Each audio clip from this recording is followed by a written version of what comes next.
I'm Bobby Hackney. I'm Dennis Hackney. And I'm Bobby Duncan. And we're the band Death. And you're watching Wheeler's Weekend Jam live and direct.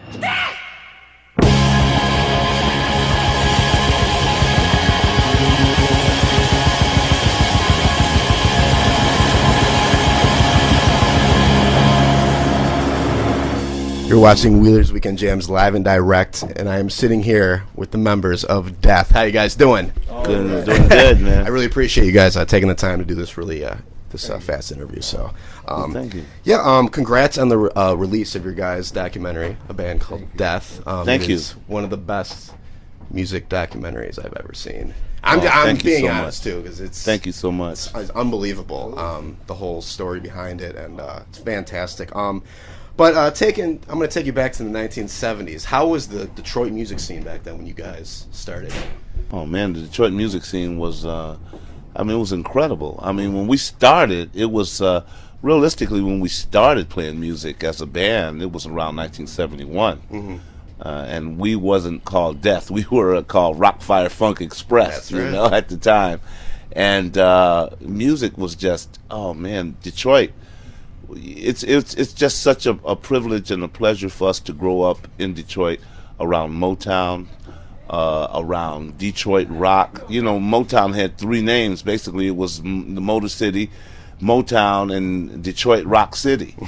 So, we were, just fortunate enough to be just in the grain of all that great music that was going down, and, we got a chance to see a lot of rock concerts, mainly because our mother's boyfriend was one of the head security guards at all the venues, the rock venues at the time. Nice. So we would go to Olympia Stadium, Cobo Arena, Michigan Palace, Masonic Auditorium. I mean, we saw some of the greatest acts, that came through Detroit. The Who, of course, a lot of Motown acts, Led Zeppelin, the Rolling Stones. And of course, at Detroit Rock at the time, you had the MC5, you had the Stooges. I mean, you had Mitch Ryder, the Detroit Wheels, Mark and the Mysterians. You had all these great bands, Ted Nugent, the Amboy Dukes. I mean, this was Grand Funk Railroad. I mean, we can just go on all night naming some of all the great rock and roll music that that was in and around and of Detroit. So we were fortunate enough to be a big part of that. What really kind of drove us to rock and roll, besides from the fact that we was just exposed to it all the time, like everybody else in the city, through great television shows and of course all the great radio stations. Is that through this association, like I said, with our mom's boyfriend being a security guard, Dennis got a chance to see Alice Cooper. Nice. In 1971. Yeah. Oh, really? And that was he kind of influenced us he came home and said, this is the music we should be playing. Yeah. Because at the time, we were still like in the Rock Fire Funk Express, and we were still kind of just dabbling into rock and roll. So we kind of threw him out the room. Yeah. Because we we wasn't ready to make that transition exactly. But he was really fixated on this this great concert he saw, and he could tell you a little more about that. Yeah, I mean, well, actually, it was kind of an accidental thing because my mom and dad being kind of famous in town, they knew a lot of Motown people. They knew a lot of the basketball players. Like I got to meet Dave Bing and Dave DeBuscher and all those old guys on the Detroit Pistons team because of my mom. And, I was kind of her hangout buddy, so she used to take me to places. Some places I wasn't old enough to get in. I remember seeing the Detroit Emeralds with the green jackets, And I'm 16 years old. I'm sitting there watching these shows. And one night she went to a party she was invited to by a bunch of Motown guys. Nice. And they were throwing the party in the back of Cobo Arena, so we had to walk through the Cobo Arena to get to there. Oh, nice. And while we was walking through, Alice Cooper was on the stage. Nice. Okay? So I'm slowly walking and I'm slowly checking out this guy on stage. And I know who he is, but I don't know nothing about him. Exactly. And never seen him before. So my mom was like, and he was on the $1 Billion Babies tour, so he had the weird snake and, was doing his gyrations and everything. And my mom said, well, who is that guy? I said, that's Alice Cooper, Mom. He's one of the biggest rock stars in the world. I said, well, he looks like he has some problems. So she kept walking, right? She kept walking, and I was kind of slowly walking behind her, and then, I just caught a glimpse of the drummer. And that dude looked like he was having such a good time. It just wasn't even work to him. Mm-hmm. Yeah. Okay, and I just started watching him.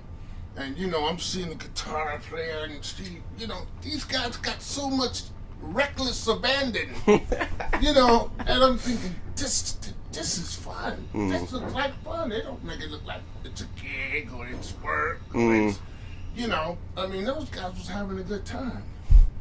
And so when I saw that, first thing I did was go rushing home and said, look guys, if we're looking for something to do or some kind of music to get into, you guys got to check this out. Yeah.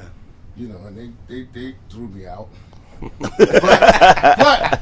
but 2 months later, Yeah. The Who came to town on the Quadrophenia tour.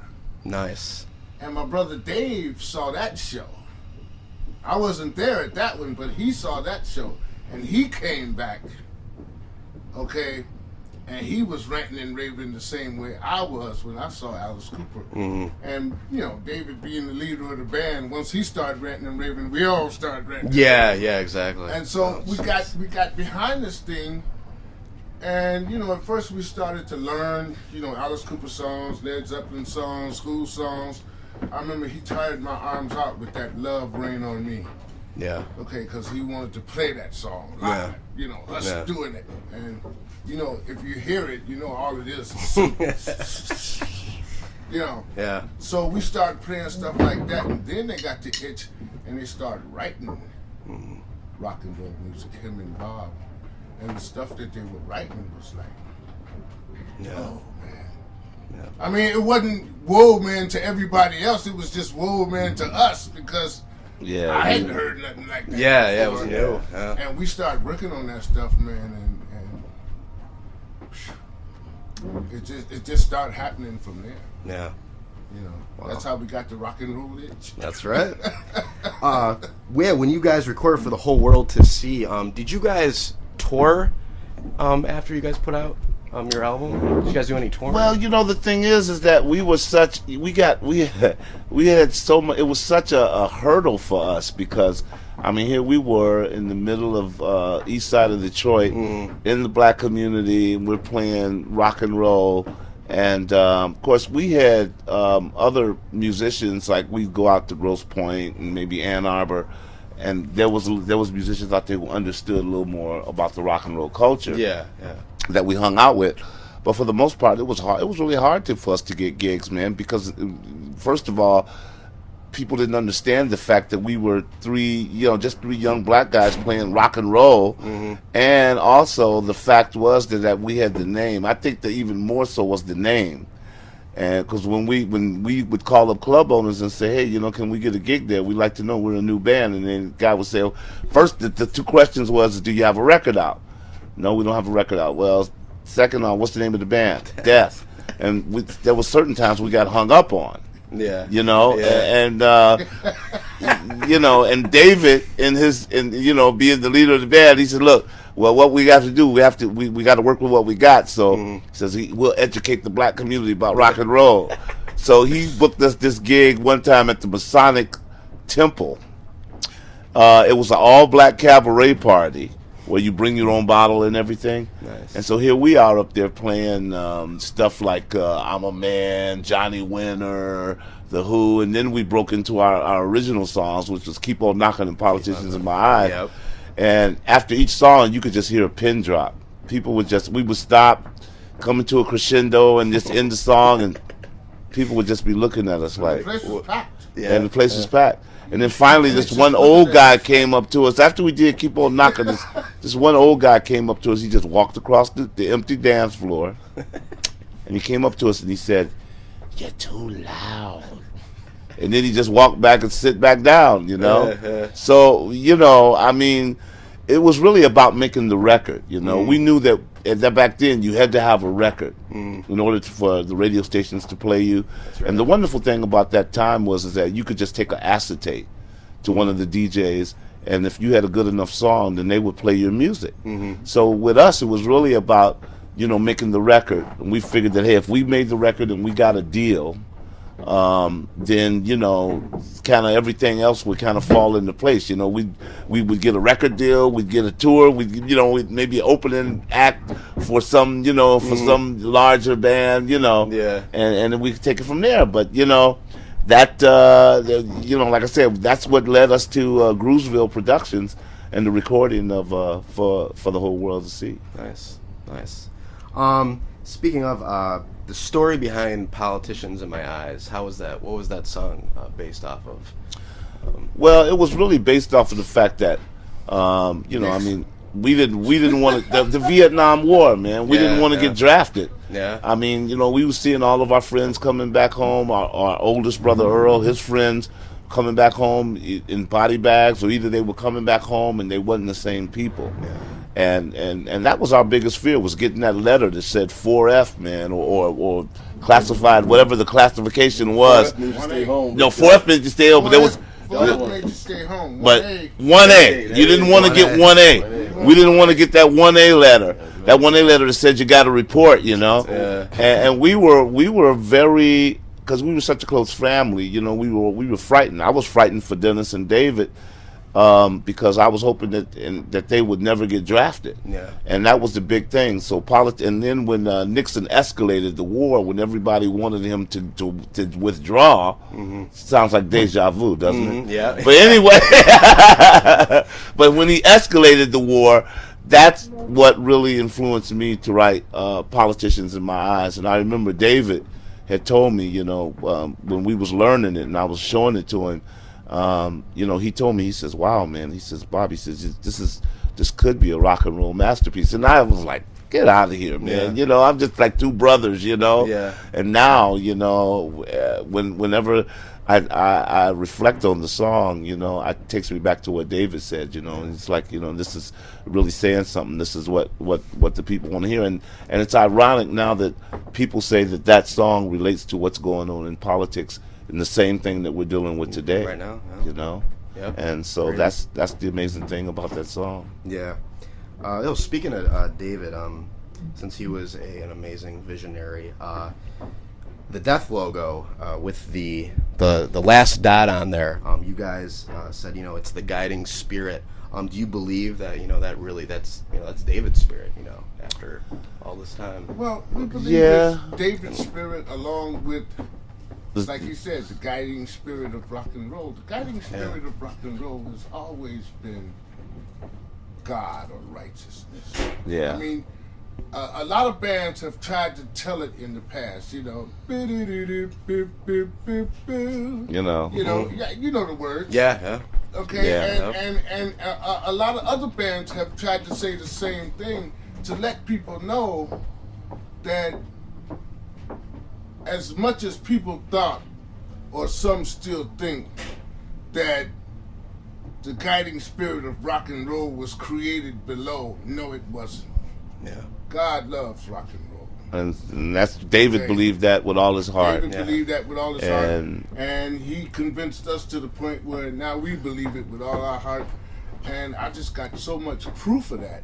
Yeah. Until it's undeniable. Yeah, and that's So, the whole thing. I mean, if everybody wanna, go the other way, that's cool and everything, because we're all gonna end up in the same place. But what I'm saying is, don't be misguided. That's right. Okay, know where the spirit comes from. Know, what all these guys were saying. Yep. Yeah. All these guys. Yeah. Lou Reed, come on, I'm all seeing of it them. all over the wall. Yeah. And so we tuned into that, man. And we get a lot of mail. Yeah. From people who says that they really are in tune to the fact that we try to play that up because for so long that idea has existed. Yeah. Okay. you know, back in the old days, man, when Muddy Waters and fucking the Stones and all these guys was doing it, man, they were not guided by evil. Yeah. Okay, this was a thing that came straight out of righteousness to teach people, to show people, because little kids listen to rock and roll, teenagers listen to rock and roll, you listen to rock and roll, your mom listens to rock and roll, your dad, your grandfather. Yeah. Okay, this is for the whole family. Yeah. I think one of the most powerful spiritual songs, and this is the first time I've ever said this in the interview, but I think one of the most powerful spiritual songs, it doesn't even mention the word God or Jesus or anything like that, is the Rolling Stones' Symphony for the Devil. Because that is like a chronology of life. You know, please allow me to introduce myself. I was around when Jesus had his moment of faith. I was around when, you remember what happened to Kennedy. I was around, and you listen to the lyrics of that song, Mick drives it home. Yeah. He drives it home, man. The guiding spirit of rock and roll has always been that, and David was in tune to that. So yes, we do believe that spirit, that dot, is David would have told you if you'd asked him, that guiding spirit is God. Yeah. But now, him not being with us and being in that realm, we look at that dot as him being mixed into all of that. Yeah. So you really hit the nail on the head when you asked us that question, and yes, we do believe that. That's awesome. Yeah. Well, one more question before you guys got to go here. In the future, what's going on with Death now? Any new releases? You know what? Bobby hasn't said a word here. And I'm yeah, gonna let Bobby, because Bobby's been experiencing this. So that's a wonderful thing for you to ask him. Bobby, that's a wonderful thing. We're doing something new. Yes, we are doing some new stuff. We actually have a new release by the name of Relief. It's on vinyl right now. I'm on the other side of the record. A song by it's Story of the World, which is a song that David and Bobby wrote back in 70. 70, yeah, 75. And Relief is the side that myself and Bob and Dennis worked on, and we put that together. Oh, yes. And at this moment, we finished mastering our album, and we're going to drop it sometime next year. You know, in the early part of next year. Yeah. So we got a lot of interesting things, and also there's also a new.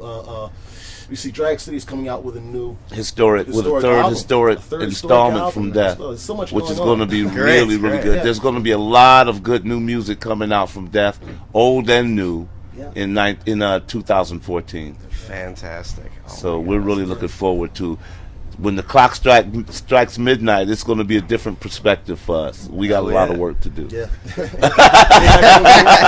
Exactly. Death is taking over in 2014. Well, guys, thank you so much for joining me on this. My last interview for 2013. Oh yeah, right. And, Hey, we want to thank you. We want to thank all the people of Chicago. It's great to be here. There's no better place that we'd rather be in the world than right here in Chicago, the home of the record label that put out for the whole world to see. Right. We're going to celebrate tonight. We're going to bring in 2014 rock and roll style. awesome. All right.